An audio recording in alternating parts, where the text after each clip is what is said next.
Mwenyekiti, niliposikia kwamba 57% za ada zipo kwetu. Sasa Madam Rightness, sijui anaendeshaje shule kwa 43%.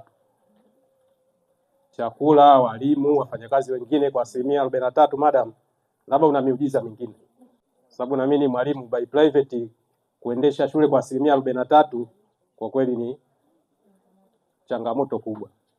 Wajumbe waliopita wamezungumzia habari ya daraja B, kweli sio sahihi, lakini kwa changamoto hii ambayo ya ulipaji wa ada, uwezekano wa kuondoa B twende kwenye A, hapa tutakuwa tunadanganyana. Tulipe ada kwa wakati, kwa sababu endapo ada zinasuasua, hata hii timu ambayo tumeiona hapa baada ya miaka miwili itapotea. Mwalimu aweze kukaa sehemu yenye njaa. Sisi tunajua shule za private ukifundisha miezi 6 hujalipa umeshapotea, umeenda sehemu nyingine. Sasa hizo A ambazo tunazitafuta, endapo kila mwaka tunabadilisha walimu, hizo hatutazipata. Kwa na tatizo la upatikanaji wa vitabu kwa watoto, yani kutoa vitabu kwa watoto. Sasa naona inawezekana ni kwangu au kwa wazazi wengine, lakini nasemea kwangu kwamba naona bado kuna shida kidogo. Kwa upande wa wanafunzi ambao wanapewa homework kuja kuwafundisha nyumbani, kwa mfano mwanafunzi amepewa homework yani aandike, lakini kwa ubongo wake au kwa akili yake haelewi. Je, ni ruksa mzazi kutumia akili yako kumfundisha yeye? Nilikuwa na ombi tu moja, yuko bodi alirudi mara moja nyumbani kwa ajili ya kujiandaa kwa ajili ya safari.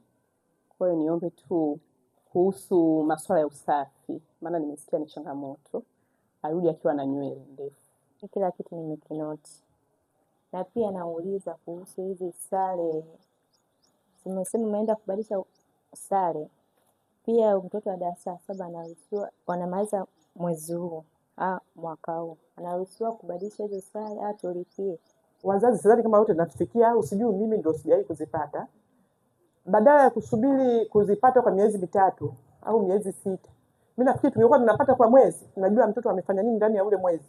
Kama wapi tunaweza kumsaidia, wapi anafanya nini, nafikiri labda ingeongeza sana ukuaji wa taaluma. Mimi naupongeza sana uongozi wa Sakileti, kwa kweli kazi wanaifanya sana. Kwanza hizo package tunazopewa, sidhani kama shule zote wanapewa hizo package, hapo sijui, lakini unakuta iko full, iko vizuri na inasahihishwa. Ratio ya 1:1, kitabu kimoja kwa mtoto mmoja. Waliolipa ada ni 10, wasiolipa ni 11. Na vitabu mara nyingi vinanunuliwa Januari. Hata kinachotokea ni nini? Uwezo ukanunua vitabu nusu kwa watoto wachache, wengine ukawaacha. Wale wengine wanalipa ada kidogo kidogo, ndio tukapata 50 ngapi? 57. Kwa shule ilipoona hilo ni tatizo, tukafanya utaratibu kwa mwaka huu. Tukaongea na mzabuni, wale wanaotengeneza vitabu, ili watupatie vitabu ifikapo Julai kwa wanafunzi wetu wote. Sisi tutakuwa tunawalipa taratibu. Kwa nawahakikishieni kwamba tatizo la vitabu ifikapo mwezi Julai litakuwa ni historia. Kwa hiyo tumefanya huo utaratibu kama shule ili tuweze kuwafanya wanafunzi wetu waweze kupata matokeo ya alama A. Nimeeleweka? Nakuja kipengele cha pili, mikakati ya taaluma. Taaluma ni kitu kiko mtambuka sana, ni sawa na nidhamu. Taaluma inajengwa na vitu vitatu. Moja, walimu, wanafunzi na wazazi au walezi. Wote tunachangia kitu. Na wote tuna play part katika kutoa matokeo ya A. Naposoma A hapa maana hata nyinyi mmeshiriki. Sasa kwa nini tunapata matokeo ambayo sio sahihi? Kuna sehemu haiko sawa. Kwa wazazi kwenye ada hamko sawa. Na kama ada hazilipi kwa wakati, hata taaluma itayumba. Nakuja kwenye mikakati. Mikakati ya shule nimeisoma hapa. Cha 3, kufanya mitihani kila Jumamosi kwa madarasa ya 5 na 6. Mitihani hii itaendelea kufanyika kufanyika na masahisho kufanywa siku ya Jumanne na Jumatano. Tukaonelea kwamba kila siku hizo za mitihani kwa madarasa husika tumekuwa tukiandaa utaratibu ili kuwafanya wa darasa la 6 waanze kujiandaa na mitihani ya darasa la 7 na darasa la 5 ambao ni utaratibu wa silabasi mpya. Zamani ndio inayoishia darasa la 6. Hii nyingine inaishia darasa la 7. Kwa hawa wanafunzi walioko darasa la 7 na walioko darasa la 6 watamaliza silabasi yao mwaka 2027. Sasa basi, kwa utaratibu huo, ili tutengeneze mikakati sahihi ya kupata matokeo, ndiyo maana tukasema kwamba kufanyika kwa mitihani ya Jumamosi kwa madarasa la 5 na la 6, kwa maana la 5 kuwaandaa wanafunzi ambao wako kwenye mtaala ule mwingine, na la 6 kuwaandaa kwa maana wanamaliza silabasi yao. Kwa hao wote wanafundishwa siku ya Jumamosi, na mafundisho haya tumeandika kwamba tunayatoa bure. Sehemu nyingine mnalipia, lakini sisi tunayatoa bure, na ni kwa wanafunzi wetu na wanafunzi walioko wanaotuzunguka. Kwa nini tunasema wanaotuzunguka? Kwa sababu wale wanafunzi wanasoma shule nyingine, wanakuja wakija kujumuika na wakwetu, tunapata kitu kutoka kwao. Kwa hiyo shule inakuwa ina gain badala ya kulose, kwa maana tunapata kutoka kwao wanaotuzunguka na sisi tunapata kutoka kwetu. Kwa hiyo hii sharing ya ideas itapandisha kiwango cha wanafunzi kuelewa. Na vile vile ukiangalia kipengele cha 4 kinasema kufanyika mitihani mbalimbali ya nje. Mitihani ya shule ina namna mbili. Kuna mitihani ya nje ambayo ni mitihani ambayo sasa hivi iko katika mitandao. Kwa hiyo tuna mitihani ya kila mikoa yote ya Tanzania na baadhi ya wilaya. Tuna mitihani kutoka shule jirani. Hii mitihani yote tukiifanya kwa pamoja tutainua kiwango cha taaluma ya shule yetu. Ndio maana ya mkakati wa 4. Wale slow learners ambao na wenyewe wako madarasani, wao huwa tuna mkakati tofauti na wengine. Walimu wa madarasa na walimu wa masomo wanawafundisha kwa kutumia table teaching. Mwalimu anakaa na mwanafunzi kwa karibu, anamwelekeza baada ya kuwafundisha wenzao ili aweze kuelewa, kwa sababu katika kuelewa kuna namna mbili. Kuna wanaoelewa haraka, kuna wanaoelewa taratibu, na kuna wasioelewa kabisa. Sasa kwa maana hiyo tukaona kwamba wale wasioelewa sasa ndio tukawajengea mkakati kwa mwalimu baada ya kufundisha anawakusanya wale wanafunzi, anaendelea kuwa nao. Hiyo 1 2 yake B yake. Kwa wale wanaokaa bweni wataendelea kufundishwa na wanafunzi ili wakidhi vigezo vya kufanya mitihani na kupatikanaji wa A. Hiyo ndio baadhi ya mikakati ya slow learners.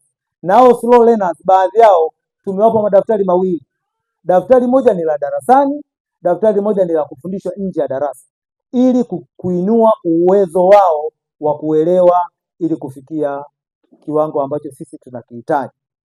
Kingine ambacho tumekifanya kama shule ni watoto wote kama shule tuna mkakati wa kuwafanya wanafunzi waweze kufanya mitihani na shule jirani. Kwa maana mwanafunzi kama mwanafunzi ili aweze kufaulu lazima akajichanganye na wenzake. Kwa tuna program maalum ya kuwatoa wanafunzi wetu hapa kwenda kufanya mitihani na shule jirani. Kwa mfano, wanafunzi wa Satellite watakwenda kufanya mitihani na wanafunzi wa mfano wa Green Hills. Na wale wanakuja hapa ili kuwafanya wanafunzi wetu waweze kushindana, waweze kufahamu na tuweze kupata matokeo sahihi. Kwa hayo ni baadhi tu ya mikakati. Tuna mikakati 17, nimesema baadhi tu. Kwa hiyo wazazi na walezi tusaidizeni wote kwa pamoja ili wanapokuwa nyumbani na nyinyi muwasukume wasome, wasiangalie television.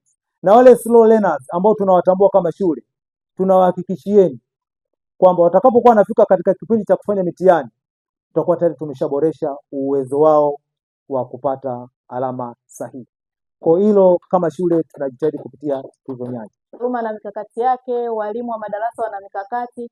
Tunaomba pia na wazazi tupunguze, tunawapenda sana watoto wetu, tuna mengi sana tunawaandalia, lakini pamoja na yote tunayowaandalia tujue kwamba elimu ni kitu kikubwa sana. Kwa hiyo tuwasaidie hapa chini waweze kutoka vizuri, ili sasa maana mtoto akitoka darasa la top class vizuri akaenda la kwanza, la pili, la tatu, Akishavuka hapo kujua anakuwa mzuri. Niendelee kujibu maswali tofauti ambayo mmeuliza wazazi. Mmeongelea kuhusu kuboresha kupata A, nafikiri mtaaluma pia amelijibu, lakini pia tunaendelea nalo. Na ili la kupata zaidi A, kama mnaangalia sana kwenye mtandao, hasa tatizo linakuwa zaidi kwenye darasa la 4, lakini darasa la 7 wale ambao mkiangalia 2022, 23 hata 24 watu walikuwa wanafanya vizuri. Ni 24 kidogo walishuka, lakini 24 pia tulishuka darasa la 4. Wazazi hawatupi ushirikiano, ila ambapo tunataka watoto wasome saa 12:30 hatuwapati. Una watoto 25 darasani, unapata watoto 10.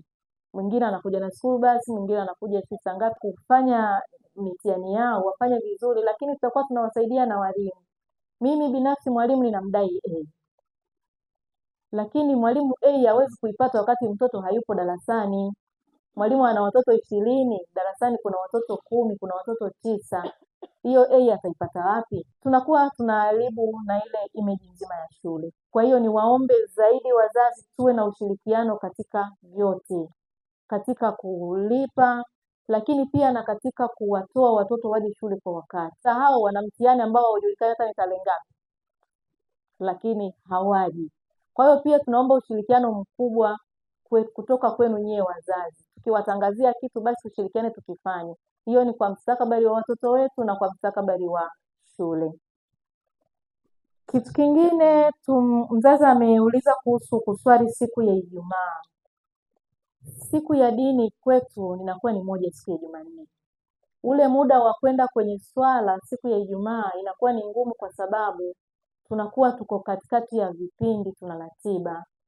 Tukisema tunawatoa wale watoto wachache waende msikitini, mwalimu kule hawezi kuendelea kufundisha, na ndio maana siku za ibada tumeziweka ni siku ya Jumanne ambao wanajifunza, na wanayojifunza ndio wanayokuja kuyafanya na kwenye mitihani yao. Maana tuna mitihani ya dini, na mimi kwenye mafaili mnakuwa mnaiona.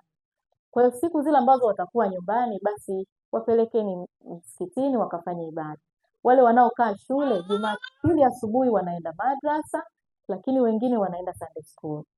Kwa hiyo tunaomba twende sasa na ratiba hiyo ya shule ili tutengeneze shule yetu vizuri na watoto wetu waweze kwenda sawa. TEHAMA sio kwamba hatusomi, tunasoma, ila hatuna chumba kizuri kwa ajili ya TEHAMA. Kwa hiyo tunaboresha hicho chumba sasa ili mpaka ikija kufikia mwisho wa mwaka chumba kiwe kimekaa vizuri, alafu watoto wetu waweze kusoma inavyotakiwa. Elimu ya msingi inaishia kidato cha 4. Kuanzia tutakapotoa ile double cohort 2027. Ina maana kuanzia 2028 watoto wote lazima waende sekondari. Kwa maana sisi tukiwaacha watoto wakaishia darasa la 6 tukafanya mahafali wakaondoka, sisi wanakuwa hawajamaliza. Wanakuwa wamehitimu. Kwa hiyo wakimaliza darasa la 6 na darasa la 7 la mwaka kesho, kuanzia 2028 tutakuwa tumeshasajili tayari sekondari, ili watoto ambao hawaendi shule zile za kata, shule ambazo watakuwa wamechaguliwa, basi tuendelee kuwa nao hapa ili waweze kwenda form 1 mpaka form 4. Lakini mtoto kama atakuwa amechaguliwa kwenda shule fulani ya serikali, hatukuzuii mzazi kumpeleka. Pia sisi tunapenda watoto waende shule za serikali, lakini ambazo ni nzuri, ni rafiki kwa watoto wetu. Mnajua jinsi ambavyo watoto wetu walivyo. Kwa hiyo kwenye hilo liko hivyo. Watoto wanaokaa bweni wote wanaosuka wana muda wa siku zao za kusuka, lakini wanaonyoa wana siku zao za kunyoa, na mashine za kunyolea zipo, na vinyozi wapo nywele na mashine zipo. Kwa hiyo tutaendelea kulifuatilia ili tujue kwa nini watoto hawakunyoa nywele kwa wakati. Mzazi mwingine kwenye taaluma ameulizia kuhusu monthly test. Monthly test zote tunazozifanya wapendwa zipo kwenye mfumo wa shule. Nani wanaingia kwenye mfumo? Kwenye system hii ya shule. Halo. Wapendwa, tuna system ya shule ile ambayo tunatumiaga nayo message. Pale tukiwatumia message kuna ile link inakuja imeandikwa HTTP nini sijui. Ile ukiingia pale inakupeleka moja kwa moja kwa mtoto husika. Hata kama una watoto 3, kila mtoto husika anakuwa na sehemu yake. Kwa hiyo naomba muwe mnapatumia pale. mnaingia pale mnaangalia matokeo ya watoto yote, kama matokeo ya mwaka huu yote kuanzia monthly test ya Januari yote yamo. Kwa sisi tukimaliza tunaingiza pale, na maana unatakiwa unaingia unaangalia progress ya mtoto amefanyaje. Pale ndo kuna ada unadaiwaje, umelipa hela, ukishalipa itaingia pale, inaonekana bili yako, inaonekana imebakia kiasi gani. Kama utaona kwamba una shida hauwezi kuingia, naomba uwasiliane na Madam Naomi. Chochote basi wasiliana naye ili aweke ile namba ambayo wewe unapatikana, uweze kuangalia matokeo ya mtoto, lakini pia uweze kuona kila kitu kinachohusiana na mtoto, kwa sababu sisi tukimaliza tunaingiza hapo na kila mwalimu anaweka. Kwa hiyo ninaomba tuitumie, manake tunailipia kupitia kwenye ada zetu hizo hizo tunazolipa.